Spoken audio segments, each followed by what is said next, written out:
you say Shy City? Shy City, Shy City. I'm coming home again. Do you think about me now and then? Yeah. Do you think about me now and then? 'Cause I'm coming home again. Good morning, Geneva. These are your morning announcements.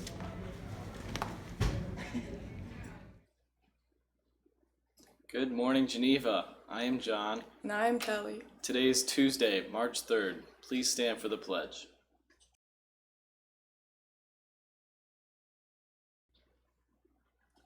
I pledge allegiance to the flag of the United States of America and to the republic for which it stands, one nation, under God, indivisible, with liberty and justice for all.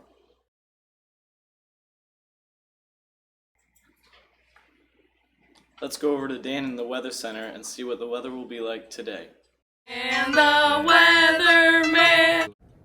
Good morning, guys. Today, temperatures will remain in the high 30s and low 40s, and we'll also have a small chance of rain. That's all. Back to you. Thanks, Dan. Today's special of the day is nachos with meat and cheese and a soft pretzel. The GHS Thespians have been hard at work on the spring musical Beauty and the Beast. Let's get to know some of the students involved in this amazing production.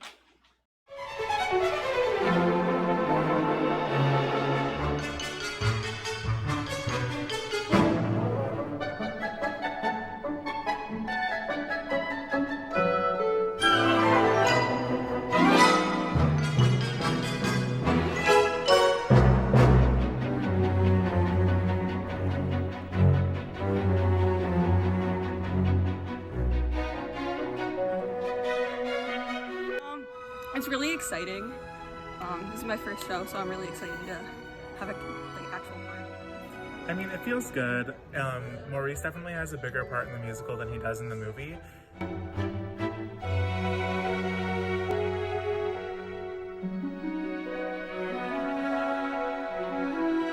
greatest strength definitely has to be my acting, and my weakness is definitely my singing.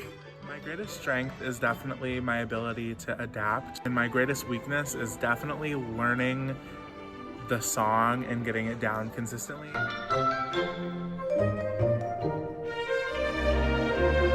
Expect like a fun and whimsical show, and so come see it.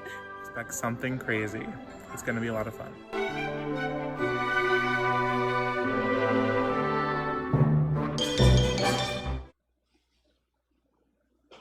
Attention students, do you want a chance to win $1,200? Would you like more practice in public speaking? Is there an issue that you care about and want your voice to be heard? If so, consider participating in this year's Rotary 4-Way Speech Contest on March 18th. See your English teacher for more information. Attention seniors. Senior fees can be paid every Friday at lunch.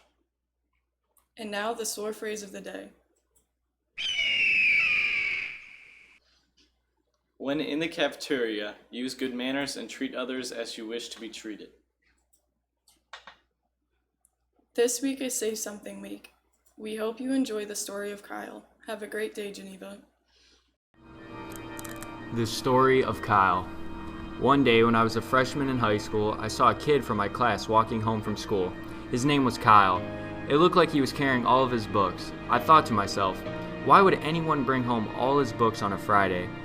He must really be a nerd. I had quite a weekend planned, parties and a football game with my friends tomorrow afternoon.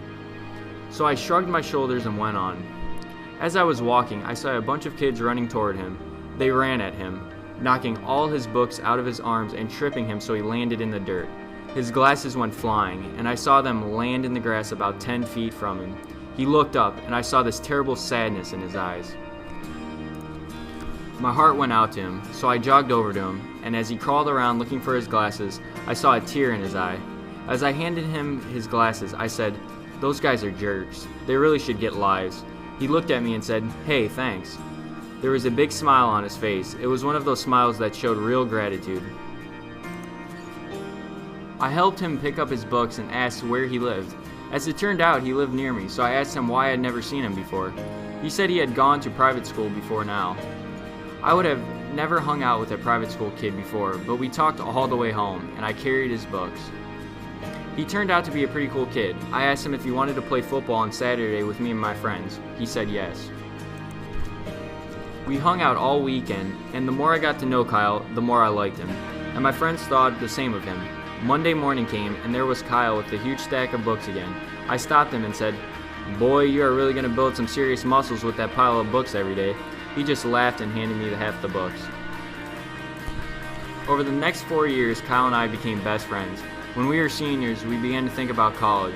Kyle decided on Georgetown, and I was going to Duke. I knew that we would always be friends, that the miles would never be a problem.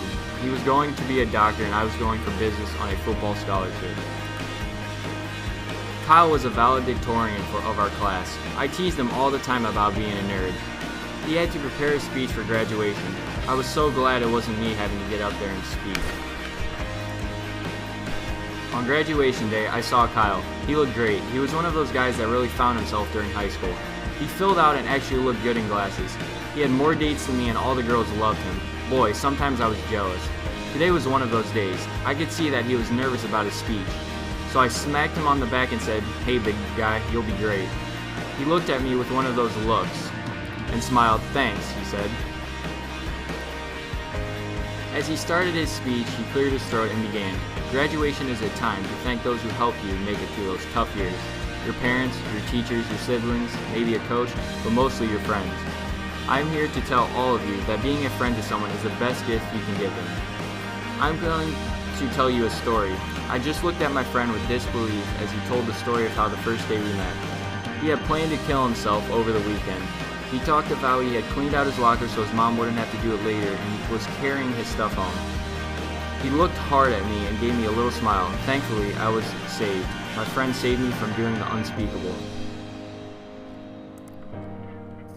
I heard the gasp go through the crowd as this handsome, popular boy told us all about his weakest moment.